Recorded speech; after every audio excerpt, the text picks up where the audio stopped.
This is Andrew with the Chosen Prime with a quick video review of Ocular Max's PS-02 Liger, otherwise known as their Diaclone homage of their Sphinx, otherwise known as Masterpiece Mirage. This is the red variant of Mirage that came from pre-G1. It was a convention exclusive and it'll be available at retailers like the Chosen Prime relatively soon. As you can see, it's a really nice indie car. The box is Diaclone, homage Diaclone here. There's a clear window here, so when he's in packaged in vehicle mode, you can see him in there. And overall, nice artwork. He does have a tech spec on the back. Part of the package, you do get a little tech spec reader to kind of read his stats, which is kind of fun. And it actually is a bit smaller box than the one that originally came as Sphinx, so it is a little bit nicer and a little bit different, not just a straight reuse of this box. Also in the box, you do get the figure, you get the little driver, you get updated instructions. These are updated instructions that are a little bit better and clear for Liger here. You get a collector's card, and then you also get the same rifle and missile that came with Sphinx. Liger here has the same tampographics that were on Sphinx, from the sponsorships to the numbers, overall detailing. Here on the front of the vehicle, Liger is this nice kind of cherry glossy red, both the plastic and the paint. You can see there's details called out here on the spoiler and on the front scoop. There is an application on each of the tires. It says Goodyear. They are rubber tires with bits of chrome for the spoke. This is built off of the upgraded version of the Sphinx mold, where better tolerances can be found out as far as like this axle is a lot stronger. It doesn't collapse like it does, and overall it's just a bit better finish on this figure. His driver is kind of a smoky gray, and then when we show him off in robot mode, he does have a different head. So we'll go ahead and we'll transform him. You can store both of his weapons in vehicle mode and you can wield them. If you take the shoulder missile rocket launcher, there's a tab on this side of the weapon that matches a peg hole on this side of the spoiler. You can just peg it in there and it'll hold it forward. Then you can take the rifle, and there's a peg on top of the rifle that matches a peg hole on the spoiler on the other side, and you can have him wielding both weapons in vehicle mode.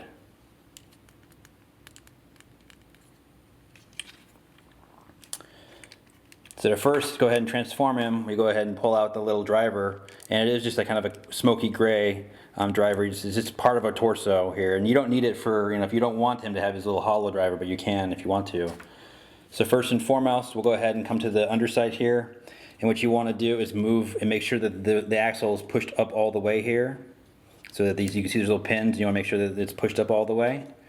You want to come to the wheels down here and go ahead and on this hinge bend them and then peg them down so they're flat like this. You want them like that. Next we want to go ahead and we want to loosen these parts, and so there's actually a little kind of hooked tab here. You just want to loosen it away from here so you can kind of pull this part of the lower leg here, and then go ahead and start folding down this part of each leg. So we'll go ahead and do it on the other side. We'll unpeg this a little bit so that we can get this panel here loose. Fold it down slightly. Go ahead and take the legs, and they will extend out. Now we can take each one of these sliding panels here and move them all the way down. And then there's a peg on the other side of the panel that matches the peg hole in the back of the leg. Go ahead and peg that in, and that'll complete his calves. So just swing it down and then peg this in. Now we can take this back part here that's covering the engine, each one of these pieces, and they're on little pivoting hinges. Just kind of lift them up and move them down and kind of cover the lower here part of his shins. Go ahead and split his legs. There's a peg holding together his kind of feet here, the spoiler. Take the engines and then rotate them down on both sides like this. And essentially there is his lower legs, pretty much ready to go. Come to this part here from behind the seat, lift up, and then there's a rotating point. You can rotate this so it's facing this way. They go ahead and split it, and you can see this is a way to kind of split it and just kind of slide it down. And then what it is there's pegs on the underside here that match this peg hole. So just kind of push this down and kind of split this part and then peg it down into his back. And that's that part. We can then take the torso and rotate it 180 degrees. Come to this little flap up here, fold this down. And then the way the tires work is they'll fold in on themselves. So go ahead and fold it in, and then kind of, there's an angle here where you want to take it and you kind of bend it and then make sure that it pegs in kind of flat like that. You want to do that on both sides. And it's a bit stiffer on this version of the mold. Do it on both sides so they're kind of sitting like that. Go ahead and collapse in the spoiler, or the front scoop, by just pushing in. These little there's flaps here on the side of his kind of his head here. You want to slide these out. These tabs here. Come to the arms and kind of pull out on this little panel here and rotate it back so that frees up the arm. And the arm will slide out on a kind of a sliding mechanism here. You can kind of see where the channel is there deep into them. And then come to the arm here and go ahead and extend out the elbow. You see there, you can extend the elbow, and then come to the hand here and kind of just pull out this panel, and then this panel here on this side will flip back. And then finally what you can do, and I kind of forget on the other one too, is you can take this panel and push up a little bit to kind of get it out of the way and kind of lift up and make his shoulders kind of stand up a little bit more. Let's come to the other arm, rotate the car panel, come to the elbow, kind of rotate it out, pull these out on the hinges here. You can see where the channels are again. Straighten out the elbow, just pull the arm out, straighten out this panel to kind of show out the hand, flip this back, come to the shoulder. There's his arms ready to go. So now what we can do is take this entire canopy here and kind of fold it all the way down. And there's a peg hole here on the underside of this front of the vehicle that matches a peg here on his torso. Go ahead and press that together and it should hold. Next, come to these little panels here on the side. They'll push up and kind of fill in his midsection. They'll fit snugly against his kind of his tires that kind of moved inside. This chest panel here, go ahead and slide it down. It's on a hinge, and just kind of have it so it sits just behind. It's a bit tricky. Just have it sit just behind this little peg here that's in the scoop. Finally, come to the head. You can kind of see it sunk in here, and it's on like kind of an interesting hinge. So I recommend just kind of pushing back on it to kind of get it free and then lift it forward. And there is Liger with his new head transformed. To put on his shoulder rocket launcher, you can kind of come here and you can see there's this little peg that kind of is on a swivel. This little kind of clip at the base of it. And that just matches this metal part here next to his head. And you just kind of sit it down, that little clip over the metal part, get the missile launcher there. And then his gun, like most masterpieces, he does have one set of moving fingers. It does have a thumb that can rotate, but there's that channel that's present on almost all of them that matches a peg on the hand of the gun, and it's kind of up there and clip. And he actually does have a separate, if you want to, he does have a separate trigger finger that moves separately, so you can have that as well. So there is Liger, all weaponed up in his robot mode. Some detail here on Liger. He does have a lot of movement here in the shoulder. You can see there's a pivoting hinge there. Nice bit of bend. He does have mostly double jointed elbows. His wrist can rotate. He does again have the same. He has got 3 fingers there on one pin, as well as his index finger can pose.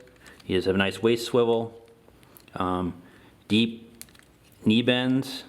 These little panels here can move forward for him to do kind of some nice deep knee bends. With this little scoop here for his toe, he does have a lot of kind of ankle articulation. His head is on kind of multiple ball joints and pivot hinge here. It does get limited due to the shoulder launcher here, and the back of his head can hit it sometimes, but you still can get some very emotive poses. And then it's also he's also a very heavy figure.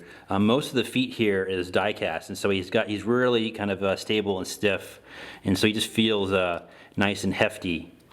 Here's a close-up of his new head. As you can see, it homages the original toy version of Mirage's head with the kind of mask here done in red with a really nice bit of yellow eyes. Just it looks nice, and it's nice that it's different than the kind of the cartoon-esque head that comes with Sphinx. Robot mode comparisons with Ocular Max's first release Sphinx. This is the original version of PS-01, the darker blue or toy accurate version of Sphinx. Here you can see that Sphinx does have the cartoon accurate head, whereas Liger's got the toy accurate head, making them look quite different. The colors they chose here that match the red and the blue look really nice. It's nice diametric opposites between the two. They have the same nice detailing in paint, chrome, decals, accessories, same great build.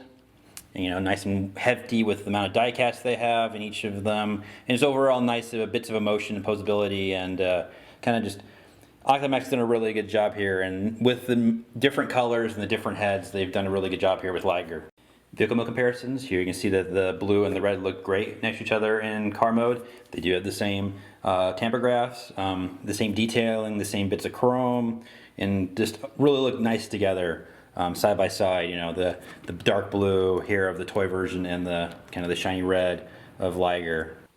Liger is one of several different Diaclone homages in the Masterpiece line so far. Here again we have Liger, we've got Blaze, we've got Tiger Track, Red Bumble, Exhaust, and Blue Streak. Here you can see that these homages of these pre-G1 Transformers here in robot mode look striking.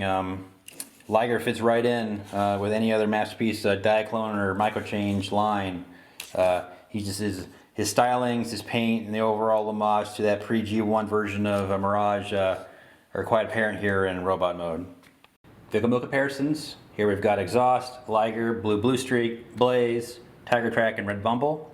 If you've been collecting these Diaclone cars from the Masterpiece lines, you can see that Red Liger here, he really fits in as a Diaclone Mirage to kind of fill out the rest of your pre-G1 car robots. So final thoughts here on Ocular Max's Liger. He's got the same great build and construction that their Masterpiece Mirage or Sphinx had. Just here in these nice and striking Diaclone colors. If you've been collecting all these Diaclone robots in Masterpiece line, Liger's a great addition to them all. I'm really a fan of what Ocular Max did with this particular mold. It's a really nice and sturdy version of Mirage, and this red variant that homages the Diaclone version of Mirage here is really nice, especially this head. This head is really striking, kind of almost kind of mysterious and menacing. Liger here is currently up for order at the Chosen Prime. He should be available relatively soon, and so I recommend him, so take care.